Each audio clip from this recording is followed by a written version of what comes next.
ఇద్దరు బద్ధ శత్రువులకు ప్రమాదం ఎదురైనప్పుడు వారిరువురూ ఆప్తమిత్రుల్లా మారిపోతారు. అందుకు ఉదాహరణే ఈ ఘటన. పెద్దపులి, చిరుతపులుల ప్రధాన ఆహారం అడవి పందులు.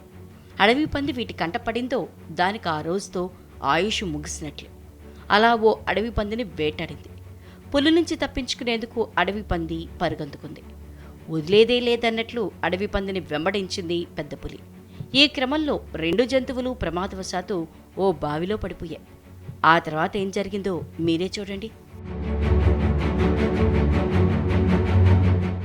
Reserve deputy director Rajneesh Kumar Singh తెలిపిన వివరాల ప్రకారం మధ్యప్రదేశ్లోని షియోనీలోని పెంచ్ నేషనల్ పార్క్లో ఒక ఆడపులి అడవి పందిని వేటాడే క్రమంలో దానిని వెంబడించింది. ఈ క్రమంలో పొరపాటున అవి రెండు బావిలో పడిపోయాయి. ఆహారం కోసం అడవి పందిని వెంబడించిన పులి తన వైరాన్ని మర్చిపోయింది. ఈ బావి నుంచి ఎలా బయటపడాలా అనే ఆలోచనలో పడింది. అడవి పంది పరిస్థితి కూడా అదే. అయినా పక్కనున్నది తన బద్ధ శత్రువు.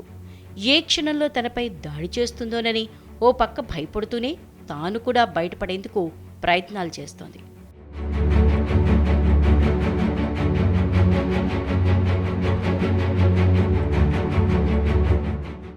అలా ఆ రెండు జంతువులు ఎలాంటి దాడులకు పాల్పడకుండా 4 గంటల పాటు సంయమనంతో ఉన్నాయి. ఈ క్రమంలో జికురే అటవీ శ్రేణిలోని పిపారియా హర్దులి గ్రామంలో మంగళవారం ఉదయం గ్రామస్తులు బావి నుండి నీరు తీసుకెళ్లడానికి వచ్చారు. బావిలో ఉన్న క్రూర జంతువుల్ని చూసి తీవ్ర భయాందోళనకు గురయ్యారు. వెంటనే అటవీ శాఖ అధికారులకు సమాచారం ఇచ్చారు.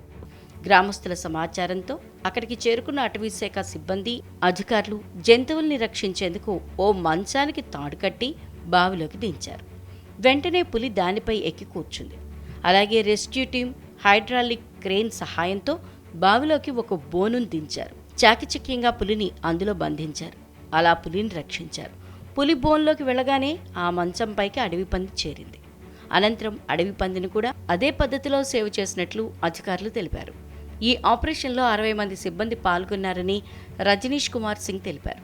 అనంతరం వాటిని సాగర్ జిల్లాలోని వీరాంగన దుర్గావతి టైగర్ రిజర్వ్ పరిధిలోని నౌరాదేహి వన్యప్రాణుల అభయారణ్యంలో విడిచిపెట్టారు.